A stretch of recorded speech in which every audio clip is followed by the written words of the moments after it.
Coming up on the dirty side of the track this week, Brian likes blue. I love the blue. I love the color of the blue. Rob makes a sound.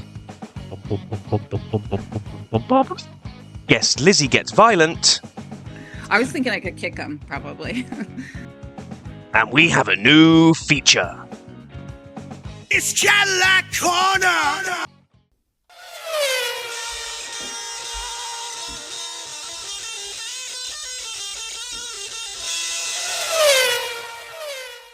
Hey now, welcome to the dirty side of the track, America's leading Formula One podcast. I'm Brian, that's Rob.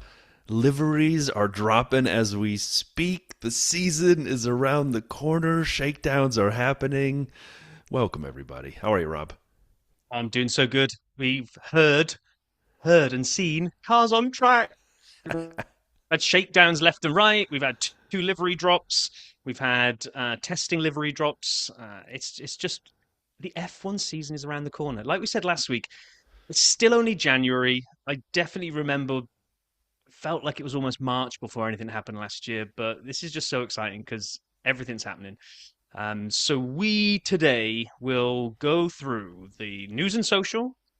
We will see what Brian stashed in the video vault for our consumption this week. It is a good one.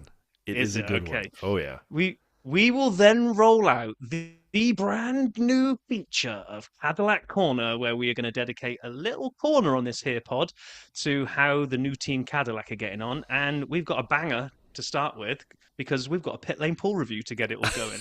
Have we ever had a pit lane Paul review from the track in January? I don't think so. I don't think so. That's what I said. It's just happening so quickly this year. It's so good. This is so good. Then we have Lizzie, the sequel. We had Lizzie T last week, and that was fantastic to chat to her. And we have Lizzie from Tampa this week, which was also a great chat as well. So, let's get stuck in, shall we? So Rob and I have not talked about, today we're recording this on a Friday. Yesterday, Thursday, was the Red Bull and RB livery. We have not talked about this. We've purposely sort of embargoed our opinions from each other. I am really curious, and I'm going to let you go first. We'll let Rob go first. So what did you think? Let's start with Red Bull. What did you think of the Red Bull livery? And we know it's livery, it's not the car. We've all figured that out by now. Dr. Obbs proved it. It's just a livery launch. What do you think? Well, let's just, for anybody finding their way into F1 this year and isn't familiar with this, because there was a little bit of confusion online about car launches versus livery launches. What does that even mean? Right. FIA gave us the show car to show what the new regulation cars are going to look like. And essentially almost everybody is taking something very similar to that, throwing their livery on it. So we kind of get a feel for what the car's going to look like. But there are going to be many, many little hidden pieces here. I likened it to a game of pin the tail on the donkey, where when we see the real car on track, a lot of the techie guys that are much more skilled than Brian and I will compare and contrast the two and go, look, this part is 3 millimeters longer and sticking out at a 45-degree angle. That's going to create outwash. And we're all going to nod along and go, what's outwash? Exactly. So these are not the actual cars in their racing format, but they are the actual cars in what they're going to look like. So it's livery launch, not car launch. And with the Red Bull, Brian, I'm on the fence. I've got my cheeks firmly on both sides, because on the fence between great and greater? Like, what are we talking about here? You don't like? I love it. Great and disappointed. Okay. And I'll tell you why. All right. When you see this, we're looking at an image here, which is from the Detroit launch last night. And it is Jeff's kiss beautiful. I love the glossy effect of the paint this year. I love the blue. I love the white lettering around everything. It just looks fantastic. Then I was watching Matt and Tommy's reaction to it. And Tommy kind of went, is it the studio lights that are making it that blue? Because when you saw the reveal where the plane came down and took the cover off it, it didn't really look much different to last year's car. So I think this is absolutely great as long as it really looks like this. That's fair. I didn't know there was a risk of it not actually transferring to the track like this. I love it. I give it a 9 out of 10. The blue, first of all, the gloss, and then the color. There was a lot of purple back in the day, but also blue. And when Seb drove it, reminds me of that. So I love that. Yes. But the gloss, welcome back, glossy paint. And even though I have a car that is matte, this made me very happy. And the blue If it is just the studio lights, we'll go 8.25. But if it is not just the but studio lights, I love the blue. I love the color of the blue. I love the Ford blue. Ford blue slightly lighter, and the blue transitions and kind of has a little lighter blue near the Ford logo. Love it. So, and then maybe, I'm on this fence, tipping between great and, oh no, please don't be disappointed. There's a chance I can fall forward. It's like a triangular fence because What? one of the things Tommy said, which if it was true might be even better, is maybe the reason it looks different under the different lighting is because it's what's that fancy kind of oil slick paint where you can get those different kinds of effects. If they've gone full on gloss and this is kind of a blue from one angle, purpley from another, and it's got that oil slick effect, that could be even better. But anyway. Do you know if they measured how much is paint and how much is carbon fiber? Are we above the 55% threshold? I didn't see. Was that part of the release? I missed it. Just by eyeballing it, I'm going to say that's more blue, yellow, red than black. So Agreed. I'm pretty sure. The one thing I don't see on the Red Bull car, though, is the FIA logo? Yeah, and I can see it on the race symbols. It's maybe right there. Maybe they didn't put it on purpose and sent Mohammed bin Sulayem a picture and said, "Oh, did we forget anything?" Question. So go on, sir. After you on the racing bull. I want to go high on the racing bulls on the RB. I really do, but I can't. I'm going to give it a 7, which is generous because of the white wheels. The white wheels, which, again, for folks who are new, the team, which is the same team, just under different names at times because of sponsorship, Alpha Tauri, they had white wheels one year. I can't remember what year it was, and it drove me, oh man, it just did things to me it shouldn't do. It rummaged around in places it shouldn't rummage, and I loved it. And so the white wheels are back. And so that alone gives it a point. Otherwise, I would have gone down to 6, and here's my rationale. It's very similar to last year's approach, but it's somehow busier. It doesn't have, for me, the flow of last year's car, and there's too much dark blue and black. Bring that beautiful royal blue that you see on the Red Bull car more heavily into the racing bulls, and I'd be sold. But it feels like there's weird white, dark blue, light blue, yellow. It doesn't do it for me the way it's so close. 7. 5.5. Okay. I don't like it. Did you add a point for the wheels? Keenness. Yes, the wheels bring it up because. Oh, by the way, on the wheels, was having this debate with Hells on Threads. Is that I thought wheel covers were gone for this year, and they're not, but they are. If you zoom in on this picture, the wheel is exposed. However, there is like what I was calling like a donut frisbee. I imagine what are they called, Arabies or whatever they are. Yeah. It's a very small bit of plastic by the looks of things, which is apparently a wheel cover. It just ain't covering much because it's about 3 centimeters wide all the way around the inside of the rim. But anyway, it allows us to see the inside of the rim, which is white, which is fantastic. My beef with this is that last year's car felt like it had its own identity. It was basically white with the royal blue on and didn't try to look like the Red Bull car. This year, it feels like somebody went, hey, what if we take the Red Bull livery, pretend it's white underneath, and in little areas we'll like peel off the blue and it'll expose the white from underneath. And somebody in marketing go, oh, that's an amazing idea.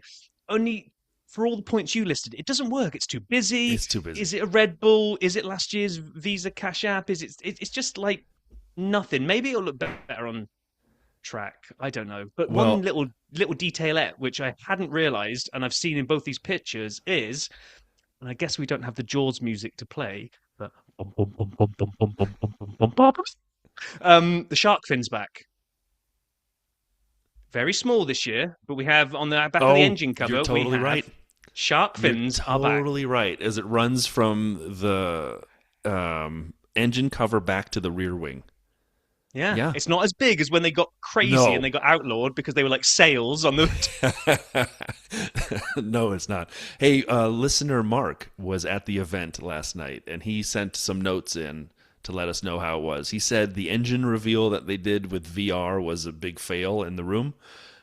He said it was way more crowded than he anticipated. He even made an estimate that said they probably took the fire chief's allowed amount of people and raised it by 60% to cram in as many people as possible.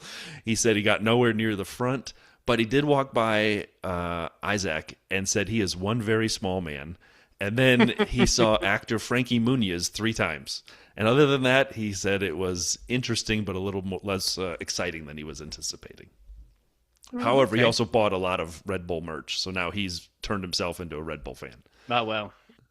So just to round out the cars quickly, Audi, we haven't seen it yet. We saw something kind of teased about the shakedown livery, but we did see an announcement they're bringing back Gillette to the grid. So Gillette were on the McLaren about a decade ago, but more famously on the Benetton car of the 90s. So Gillette is back on there. That gives us lots of opportunity for puns where if the Hulk can almost run somebody off the road, it can be a bit of a close shave. But when he gets asked what he thinks of the car, he can say it's the best a man can get. I mean, we've I mean, I was plenty on to the run with Discord. here. I saw you make the joke there too, so I'm appreciative of you for reusing things. It's my joke. It's not reusing it if it's mine. It's still reusing it. Yeah, but it's not like I've stolen someone else's joke. And Oh, no, full recycled. credit Okay, I've for reused, not originality. recycled. Yeah, okay. Yeah, Okay. you're making people groan in multiple platforms. Oh yeah, 100%. There are rumors going around the paddock that several teams may not be ready for the opening day of testing, and this wouldn't be the first time. I know it may sound crazy to newer fans. Williams was king at this for a while.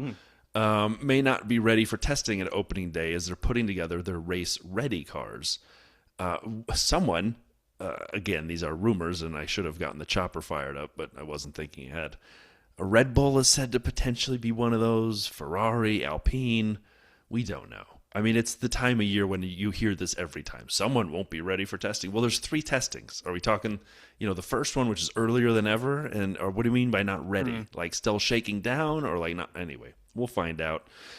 However, one thing that will not be ready for sure is Jack Doohan on the Alpine team anymore. He's left Alpine, and I still say Jack got a raw deal at Alpine. He got 5 races, the end of one season with 1 race, and then 5 races to prove himself, and that wasn't enough time. And then I don't think Franco bathed himself in glory after Jack left, so it wasn't as though the car was that good, and it was Jack's fault that he wasn't extracting performance. Franco didn't either, so yeah, it's tough to see Jack go. I really appreciated him when he was there, and I wish him nothing but the best as he moves on.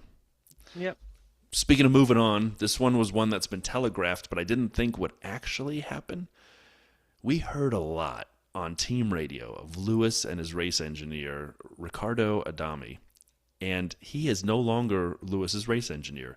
They've moved him into a new role in the Ferrari Driver Academy, and an announcement will be announced in due course. The question is there any chance we go back to this? Question?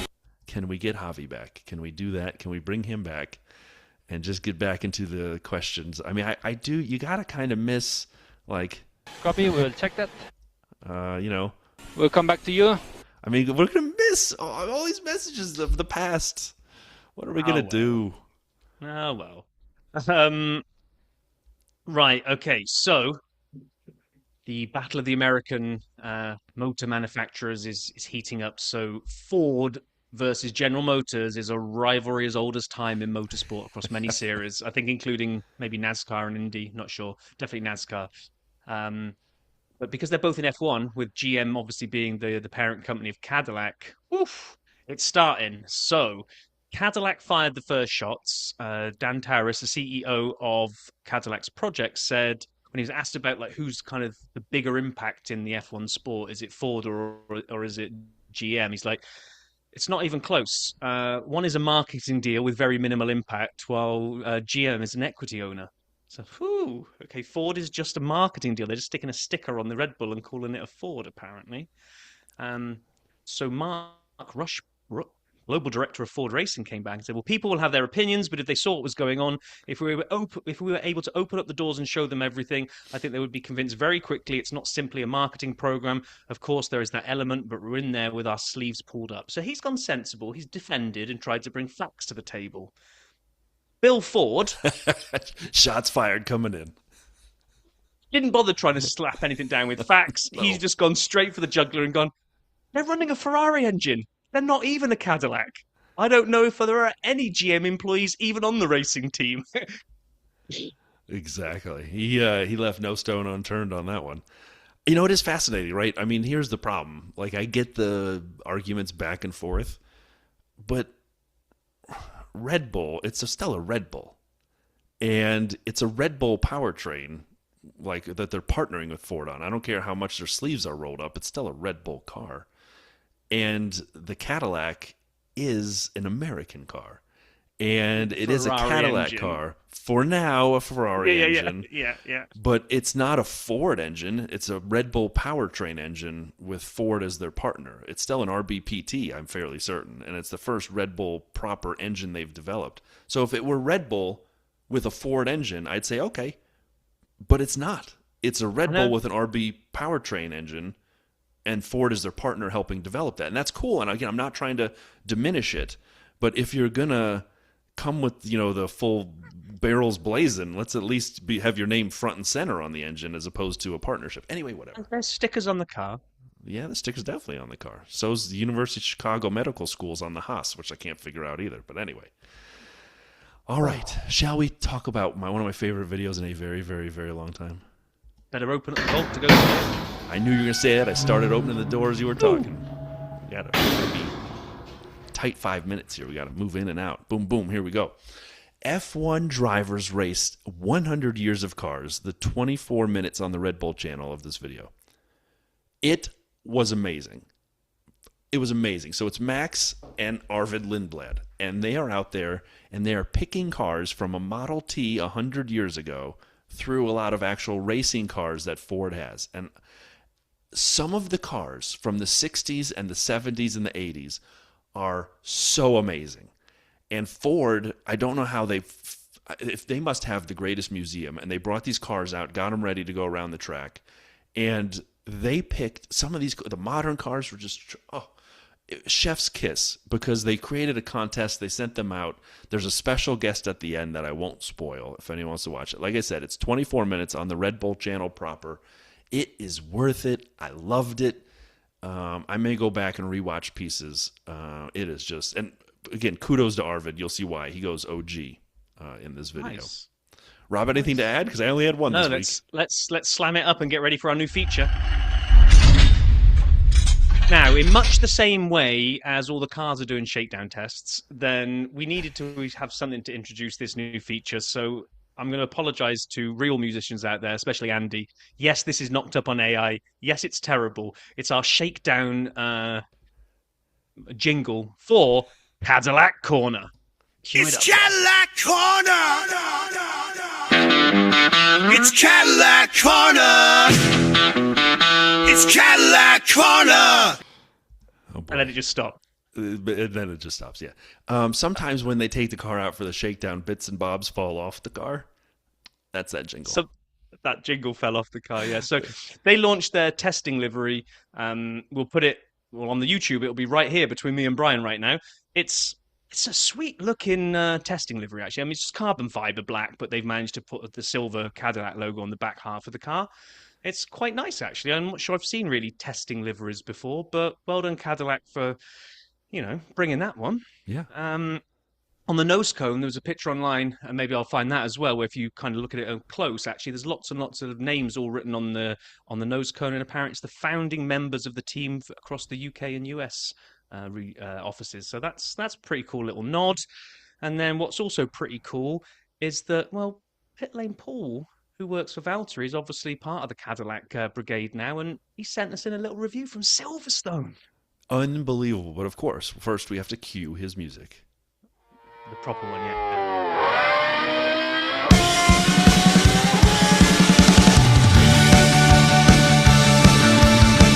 He's Mr. Bedside. Still need a really big yeah at the end of that. But all right. Paul, thanks for doing this, man. Hey now, and welcome to 2026. I did actually do one. I've actually welcomed already 26. I said Happy New Year. Anyway, it doesn't matter. God, here we go. Dark, cold, wet Silverstone.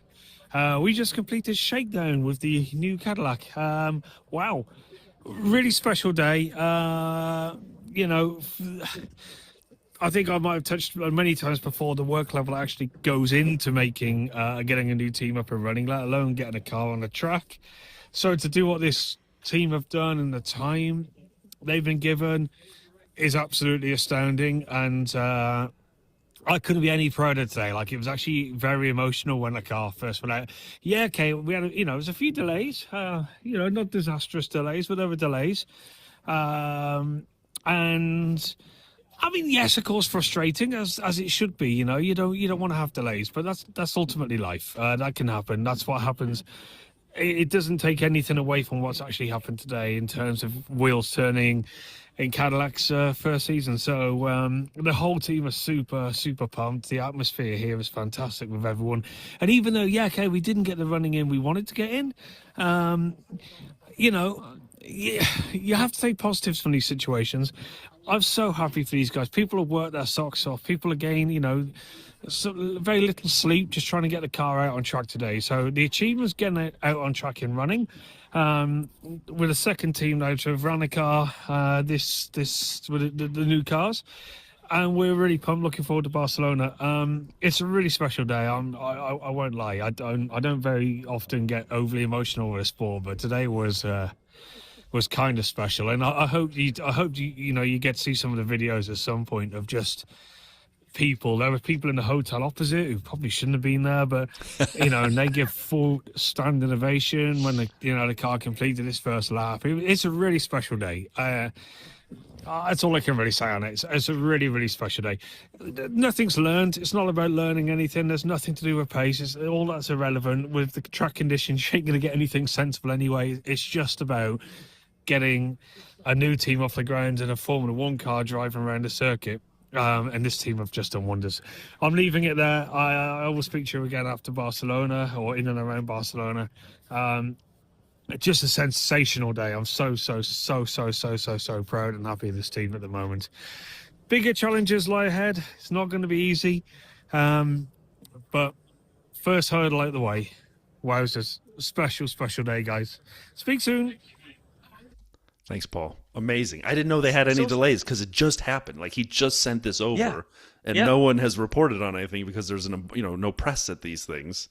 Obviously, things will leak, but apparently they had a little bit of a delay at points getting the car ready to go out. But can you hear the excitement in his voice? It's amazing. Yeah. Oh, it's so good. It's so cool. And what a way to kick off Cadillac Corner, hey? I mean, For sure, except for your music. I wasn't expecting that. So, well, we shouldn't play it again as an outro to this segment, should we? We'll just Negative. leave it there, right? Okay. No. So leaving that behind us and moving on, I think it's time to go and see and listen and see to our chat with Lizzie from Tampa. Box. Okay, we've been back to the F1 Threads pool to come and get another volunteer to come and talk to us about F1. Last time we had Lizzie on talking about F1, and just to be different this week, we've got Lizzie talking about F1. So welcome to the Dirty Side, Lizzie. Thanks, guys. Thanks for having me. It's awesome to have you here. Now, just to prove that this is a different Lizzie, you are in the States, yes? Yes, I am. I'm in Tampa, Florida. Which is a great part of the country. As I've said before, I grew up there, so I think that's amazing. Now, we used to do a quiz, and this will be a rerun for some folks. We used to do a quiz called the 100 Seconds of DRS, but as we all know, DRS sadly is no longer with us, and so we had to rename the quiz. But since Rob and I are lazy, it's the same questions. It's now called Dirty Side's Fastest Lap. And so, Lizzie, what we're going to do is we're going to spin the wheel, and we're going to find out what track the length of your quiz will be. And we'll use the fastest lap from that track in the calendar. It'll make sense when I do this here. The track, Rob, is number 13. What is 13 on the calendar, and how long will that be? 13 on the calendar this year is Hungary, and the fastest lap last year was set by George. It was a 1 minute 19. So you're going to have 1 minute 19 to answer as many rapid-fire questions as we can get through. The time is totally arbitrary because there's no prize, there's no right or wrong answers, but it makes it sound like it's a more impressive quiz now. So just go with it, Lizzie. All right. No free tickets then. Yeah, sadly no. So have you got 1 minute 19 racked up, Brian? I do. Rob, are you ready to ask Lizzie questions? Yeah, I've stretched. I'm all ready to go. Lizzie, are you ready to answer Rob's questions? I'm ready. Let's do this. Let's do it in 3, 2, 1, begin. First poster you had on your bedroom wall? Jane's Addiction. Best F1 driver on the grid currently. Oh, probably Oscar Piastri. Favorite livery? I was going to say on this year, but we haven't seen them. So favorite livery on the 2025 cars? McLaren. Okay. I think they did a Mario blue and white one. Go ahead. Oh, yes, yeah. Mario or Luigi? Luigi. If you could add a new F1 venue, where would it be? We just talked about it. Detroit. Wet or dry race? Oh, wet. Which driver would you love to see win a championship that hasn't won one already? That's a good one. Charles Leclerc, probably. Yes. Yeah. Me too. If you were in a superhero movie, would you be the hero or the villain? The villain. What's your favorite food? Tacos. Meat and Mustache? cheese, really. Oh, okay. Mustache or mullet? Combo? I like that. Would you rather be chased by one horse-sized duck or 10 duck-sized horses? 10 duck-sized horses. And that is time. That is time. I had to get that one in. That's one of my favorites. We asked Valtteri Bottas that question, and he didn't want to be attacked by a horse-sized duck because he thought it'd be too scary. He thought he'd better fight off the smaller ones. So yeah, that's what I was thinking. You get a lot of insights off that question, I find. I was thinking I could kick him, probably. Always a good option. So, Oscar, best driver on the grid as of now. I think so. I mean, I'm so happy that Lando won. I think he really deserved it. But I think when it comes to like drive, I would say Oscar. Is Oscar your favorite driver? Is that who you cheer for regularly? Are you a team person or are you like a driver person? So I used to be a driver person, which is how I ended up loving McLaren because I like Danny Rick and I just followed him around. And then obviously, he left. And so I just stuck with McLaren because they started to show some real potential. So I'm probably more of a team person at this point. I don't really have a favorite driver. I mean, I love Lewis, obviously. Like, how can you not as a person? But I don't, at this point, don't have a favorite driver. And I also compliment your Charles Leclerc answer for the someone who hasn't won who you'd like to see win. It hurts sometimes to watch what Ferrari did to Lewis and Charles this year in terms of the car they delivered for them. And man, it would be great. I would actually love to see Charles have a chance with a good machine, but I guess we'll wait and see. Yeah. So Lizzie, how did you get into F1? Like, what's your kind of origin story as an F1 fan? As Rob and I just love hearing how people kind of got into this amazing sport. Sure. So it was always kind of in the background. I had a couple of best friends who were over in St. Pete. I helped them run their restaurant. And they were expats from Britain. And Darren was a huge fan. So if I happened to work on a race day, it was always on. But I don't think I got really like obsessed with it until COVID and then Netflix Drive to Survive. I came downstairs, both my partner and I at the time worked remote, and he happened to get off early, and I came downstairs and he was watching it, and I sat down and I was like, what is this? And he told me what it was, and I was like, can you start it over? And then that was it. I became like obsessed with it. We've discussed this a few times on the podcast, and the Drive to Survive to me brings out the best and the worst in the F1 community. The best is it was just such an easy access point to get people to get into it without needing to go and get sort of the encyclopedia of F1 and start learning about it from 1950. It was just a real kind of pick up and jump in. What it also brought out were all the gatekeepers that were like, oh, you're just a DTS fan, which drives me nuts because why should you gatekeep how anybody gets into this sport? So like or any sport, in fact, like me and Brian say, we love Drive to Survive. I mean, yes, you've got to take a little bit of the drama with a pinch of salt, but so what? So model that forward. You binged the series, I guess. Were you then all in on day one? Because I think it drops just before the season comes out. Were you then all there on race day for day one, and it's been there ever since? Absolutely. And I'm the kind of person who likes to deep dive. And so I just went back and like whatever documentary on F1 I could find, I watched. And so, yeah, because my background's in art. So I'm an editor for an arts journal. And for me, it's just something that is so far removed from my daily life that it's that I can just sit down and let everything go and like totally enjoy it. And yeah, totally like totally obsessed. Like my uncle came over from Poland and we were watching it and he just kept looking at me and my partner was like, she's obsessed. Like, don't bother her. Like, because and you know, and I want to know not just like the I want to know like the technical side of things and the history of it. Like I think it's just so exciting. I mean, first of all, fast cars, hot guys, and exotic places, right? Like A great well, formula in and of itself. yeah, for me anyway. But I think for everybody. Yeah, I think so too. I think so too. I agree. That's amazing. And so then you referenced Danny Rick. And so, you know, as you kind of went from cheering for drivers to teams and Danny Rick, I'm assuming that came from Drive to Survive because he was sort of the hero and made to be the funny person. And he was and is, and I loved him too.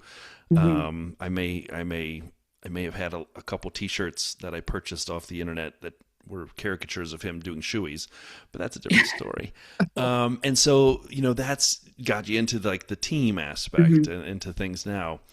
So the question I have for you, 2026 is in front of us. New regulations are upon us. 2025 is almost wiped clean. Is there a team you hope really performs, shines, nails the regs that would just make you happy? Maybe one that you don't cheer for today, but you look at like an underdog? The team, I don't know. Williams, I think they've been showing a lot of potential. And I think the thing about F1, which you just said, like, it's astounding to me how much how quickly a team can change in terms of like performance, right? Like Mercedes was on top and then it was Red Bull and now it's McLaren. So yeah, I'd like to see Williams, and I also would like to see Pierre Gasly to kind of come into his own because I think he's a really good driver and he just gets crappy cars. Agreed. I even have his Alpine right on my desk here. Nice. Yeah. Awesome. So then I guess as you look at that and we start talking about the future, and I'm curious, is there a track you like watching? You referenced you'd love to see Detroit, you know, added to the calendar. Is there one or two that you always enjoy the most watching? Yeah, I think I love the street courses for sure. And like Azerbaijan and Baku would be like a dream for me to be able to go to see. That one sticks out. And then the Singapore night race is also like phenomenal because that seems to be like a super fast track. So it's a lot, and then it's hard to pass. So I think those two probably stick out. I'd love to go to Baku and just have myself sat near the entrance to the castle at the old as they go into the old town and just see kind of just. I just live to see cars at speed go through what looks like the most ridiculously narrow entrance to anything known to man. Yeah, exactly. Yeah, Baku looks super scary because, like you said, those streets are so narrow. It's crazy, and it's so fast because Brian and I have both been not for F1 at all, but we've both been and we've done tours of Monaco. So we've been around totally unrelated in different eras. But he went recently, I went many moons ago. But even though that's so narrow, it's just not the speed that they've got in Baku, or it's a different. I mean, I'd love to have the money to do Monaco properly. If there was an angel investor listening, if you're out there, anyone, and they wanted to rent me a yacht so that I could just cruise up into the marina, put down anchor, and hang out and do Monaco properly, I'd love to do it. But I know the race wouldn't be that great. I have a question. I'm really good at taking notes, so you could bring me along. When we started our Discord server a couple years ago, there's a gentleman on there who actually lived in Dunedin at one point. Okay.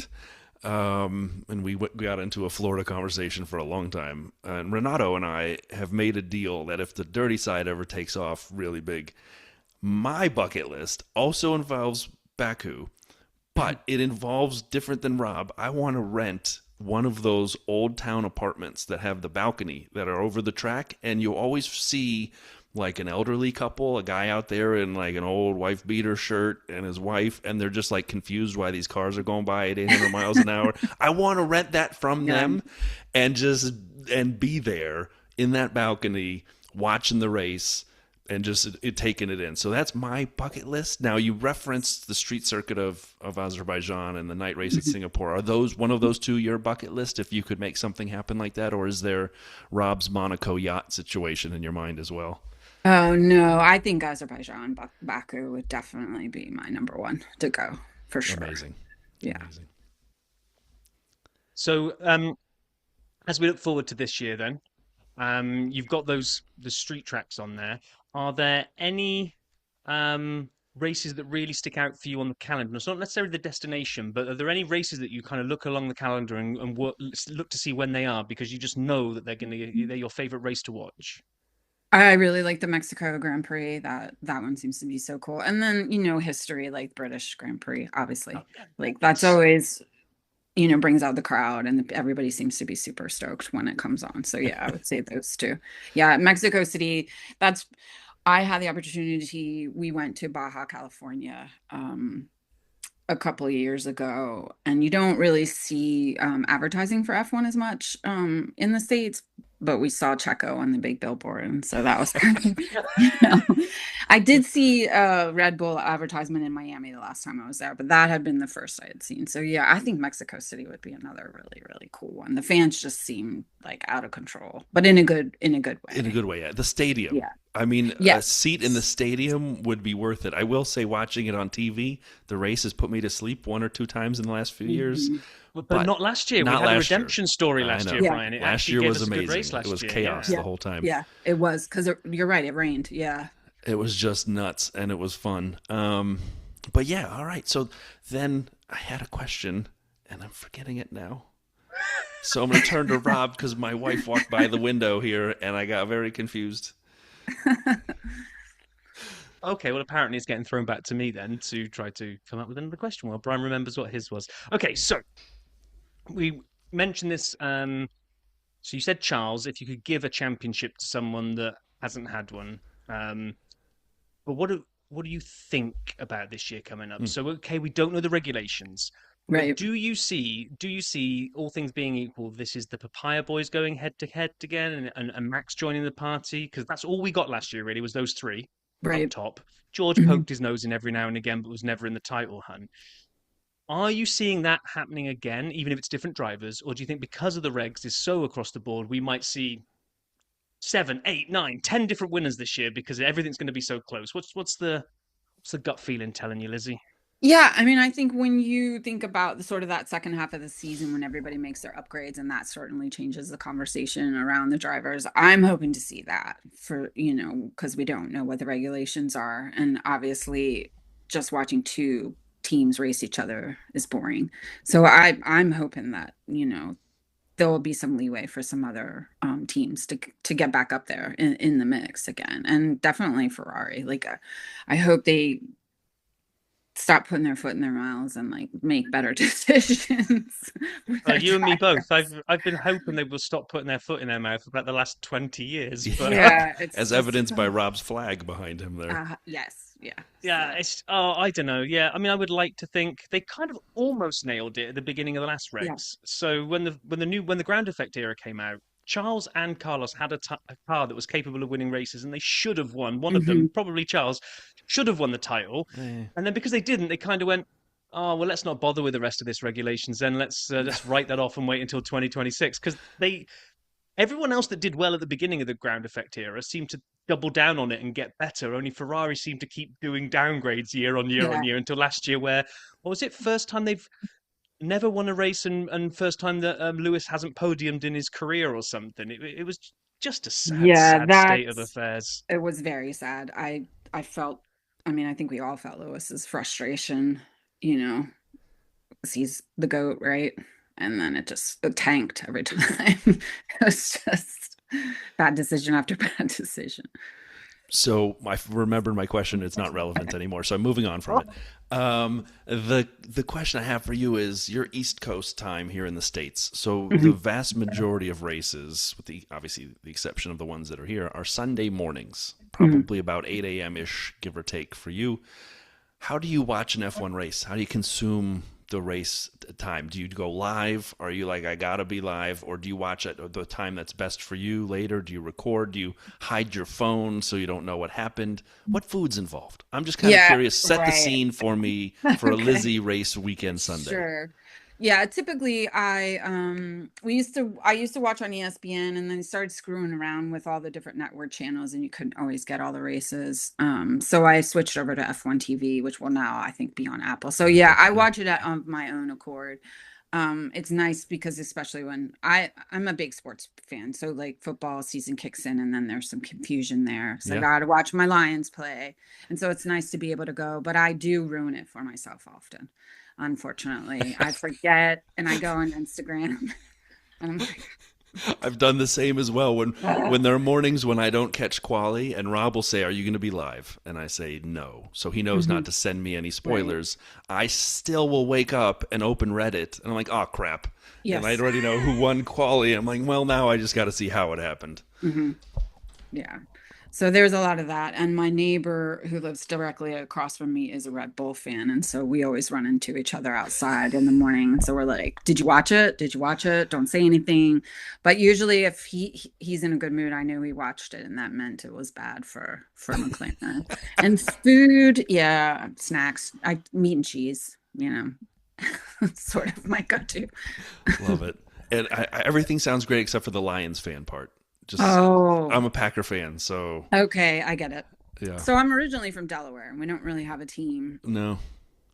No, and I mean, Philly fans are dangerous. Baltimore never, Went to school never in really. Philly. You're correct. Yes, exactly. Baltimore never really did it for me. And then I was with my partner for 15 years, and you don't really have a choice in being a Lions fan. Yeah. So, Exactly. yeah. And I love Detroit. It's an awesome city. So It is it's phenomenal. fun We were to root talking a for little bit them. about that before we started. But I did find that like the dynamic of moving here like 10 years ago and watching Formula One take off a little bit more, I was able to convince my local sports bar to put the races on a Sunday morning. So it's beer and breakfast burritos on a Sunday Nice. morning, which feels a little bit wrong having a beer at 8 a.m., but you get over that Mhm. quite quickly. Yeah.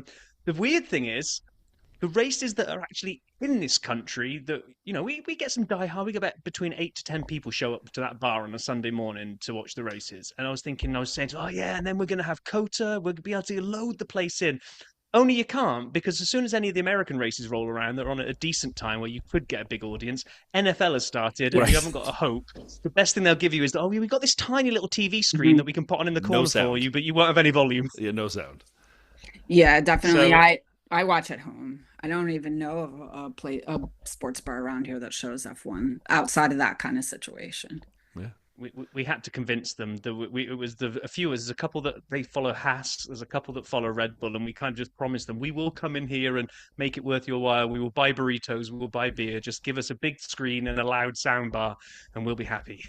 Nice. So, okay, so as we look forward to the livery reveals that will be coming up, without knowing what any of them are going to look like, or probably guessing based on past experience, Lizzie prediction right now: what is going to be the most gorgeous looking car on the grid this year? Oh, well, that's And a we've got really we tough don't know one. what Audi and Cadillac are going to look like at Oh, all. So we've got right. no, yeah. That's true. That's true. Okay, I'm gonna put my money on Cadillac then. Are you really? Yeah, I think so. Amazing. Mm-hmm.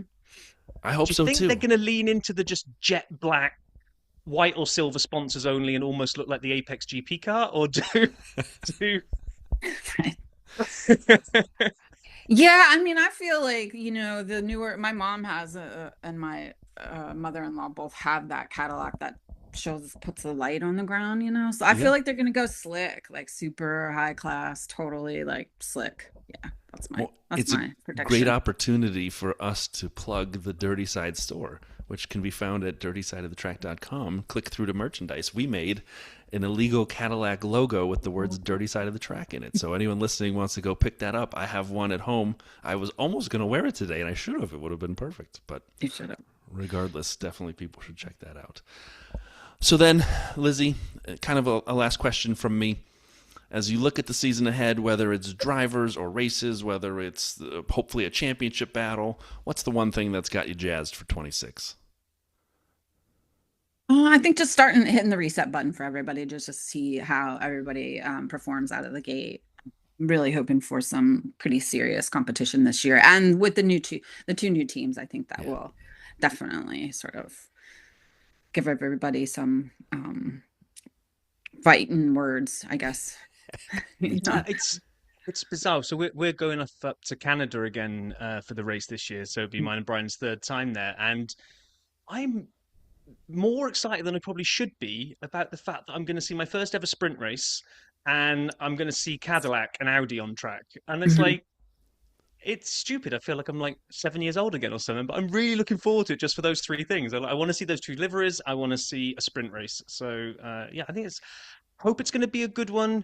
There is the outside chance that one team absolutely nails it, like say Mercedes did Mhm. in the turbo hybrid era, and we just watch the Max Yeah. Verstappen RB19 situation again. But I'm an eternal optimist. I'm with you, Lizzie. I think we're going to have multiple race winners this year. Maybe we even break not like 24. Did we get 7 race winners in 24, we had 7, 24? yeah, I think. 27 Okay. winners. 7. I Yeah. like to think we can get 7 or 8 winners. I think that would be an awesome year. Championship that goes to the final race. I don't want much. Yeah. Just I'm right there everything. with you. Yeah. Yeah. I want to see some hardcore competition this year. And of course, my yachts in Monaco with Lizzie there taking Yes, notes. I'm going to be So, taking notes. yeah. Well, I didn't get invited, but that's okay. No, sorry. That's all right. I'll show up in Baku and rent my own little apartment overlooking the old town. Lizzie, thank you for doing this. This is Thanks. awesome. Thank you for making the time. Thanks for hanging out with us and chatting. This has been amazing. Yeah, anytime, guys. This has been so much fun. Awesome. Have a great day. Thanks, Absolutely. Lizzie. Bye-bye. Okay, thanks, Lizzie. Just like last time, it is just great to chat to Formula One fans and just understand how they got into the sport, what they like, what they're looking forward to. Just brilliant again. We've got to go and find ourselves another one now, Brian. That's two in 2 weeks. We've got to go and line something else up now. For sure we do. Oh, that was great, Lizzie. Thank you again. Paul, thank you.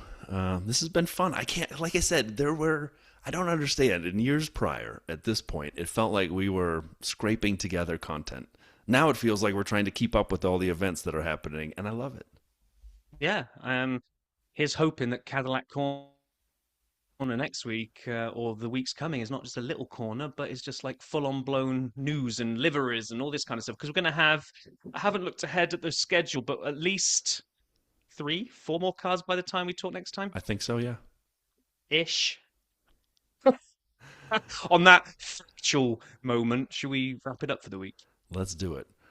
Rob, this was a lot of fun. Everyone, thank you for listening. We'll look forward to talking to you in 1 week's time.